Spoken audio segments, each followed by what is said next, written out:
Good morning, Southwest Florida. I'm Bri Walling. This Naples Herald Morning Report is sponsored by our friends at Fusillo Kia of Cape Coral. This morning, we'll tell you about Scott's new emergency rule hitting living facilities with a hefty bill, an airline's glitch booking travel with no pilots, and more. Today is Thursday, November 30th, and this is the Morning Report.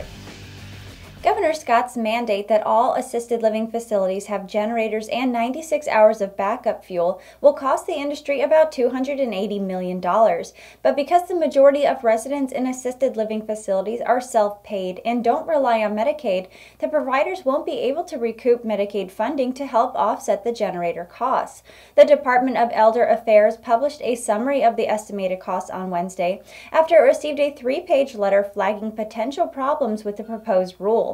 The rule, published November 14th, was meant to replace an emergency rule that the Scott administration issued in September after the deaths of 8 residents at the Rehab Center of Hollywood Hills nursing home following Hurricane Irma.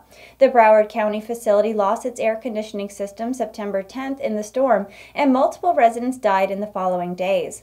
About 10% of the assisted living facilities across Florida have more than 100 beds, and those large facilities will be hit with upwards of $136 million in overall costs. Read more online.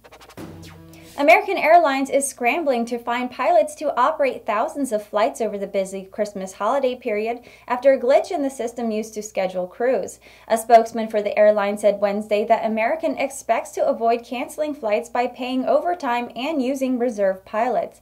American isn't saying how many flights are affected, but the pilots union says that about 15,000 flights were scheduled without a captain, a co-pilot, or both. A union spokesman calls it a potential crisis. American is the world's biggest airline. It has about 15,000 active pilots and expects to operate more than 200,000 flights in December. So if you're traveling by American Airlines this holiday season, be sure to double-check your flight status before heading to the airport. The price of Bitcoin, the most widely used virtual currency, rose above $10,000 on Wednesday for the first time, breaking a symbolic threshold in its steep upward trajectory so far this year. Virtual currencies have been the subject of much debate this year, with the CEO of JP Morgan Chase calling Bitcoin a fraud, but other executives saying it should not be dismissed. Bitcoin was created about a decade ago as an alternative to government-issued currencies.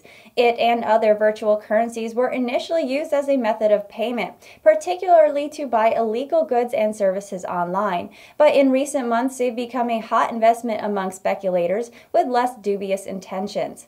In a move that gave further credibility to Bitcoin, the U.S. exchange operator CME Group said in October that it plans to open a futures market for the currency before the end of the year, if it can get approval from regulators. And that was the Morning Report for today. I'm Bri Walling. The Morning Report airs Monday through Friday at 9 a.m. right here at NaplesHerald.com. And don't forget to check out our lunch break that also airs Monday through Friday at 12 p.m. Thank you for watching.